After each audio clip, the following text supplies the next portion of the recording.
left, I don't know, is of me doing something I swore I would never do, be a real estate agent. The picture on the left, right, whatever, is of me doing something I thought I could never do, which was write and publish my very own book. So where did it start?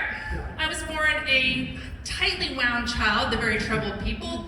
Apparently in the 6th grade, I wanted to sell Amway to someone. What I really wanted to do was solve murder mysteries in haunted mansions and be a solid gold dancer, which was not a practical career path. I was a very creative child and had a really complicated relationship with my dad, as you can see from this birthday card I made him when I was 10, which was somehow the only piece of art my mother saw fit to have professionally framed, which tells you a lot about our family dynamic, I think.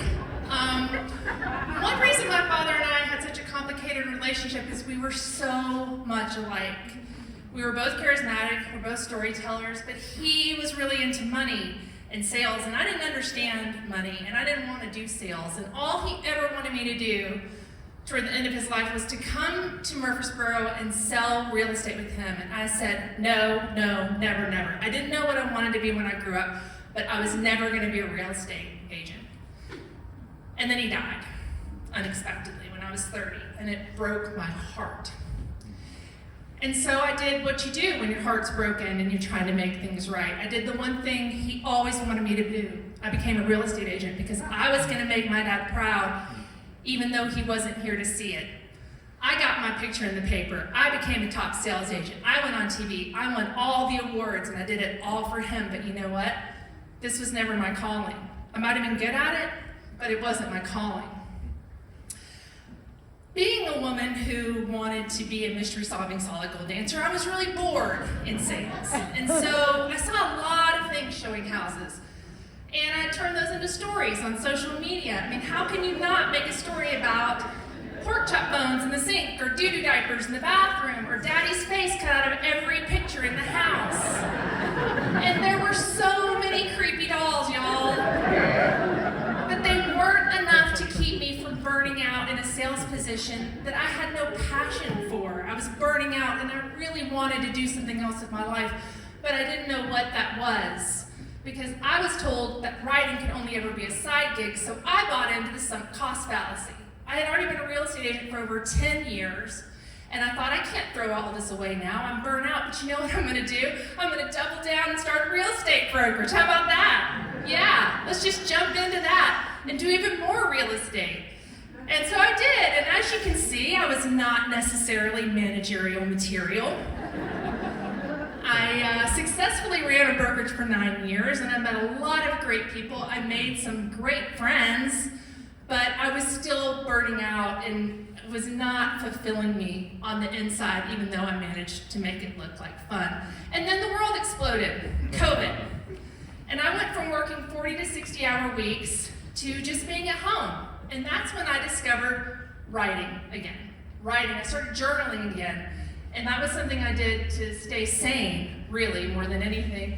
And I started writing a lot more. I started writing stories. And in 2021, I made my New Year's resolution to write every single day. And if you want to be a writer, that will change your life. And in 2022, I started sharing those stories with the world. And the feedback, the validation I got was unbelievable. I couldn't believe it. These people thought maybe I could be a writer, me, a real estate agent, could be a writer.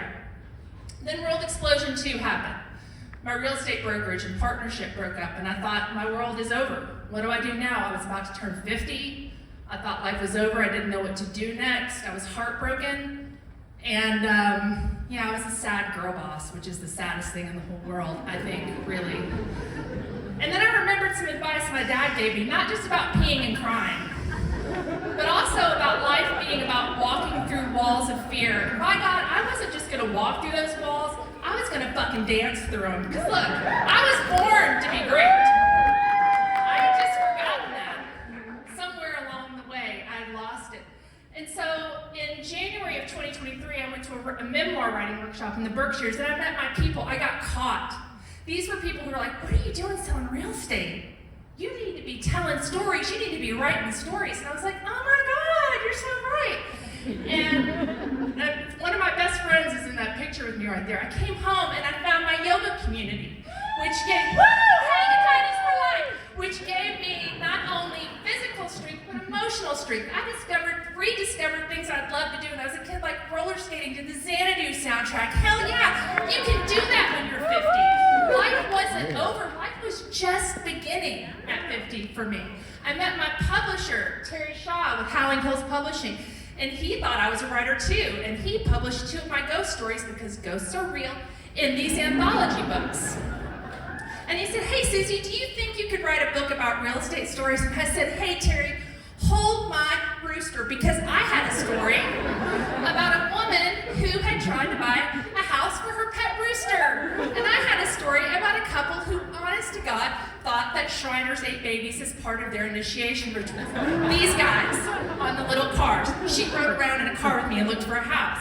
That story needed to be saved somewhere. And that's how I came to write this book. Open House, mostly true tales of crazy and southern real estate by Howling Hills Publishing. And it seems like now it was an easy road to get there, but it was a 20-year journey. Really, a 22-year journey from when my dad died to now. And you know, today, right now I'm working on another book of family stories. I'm working on an honest-to-God full-length memoir. I have a loving husband. I have so many great pets. I have so many things, but you know what I don't have? Regrets. Thank you.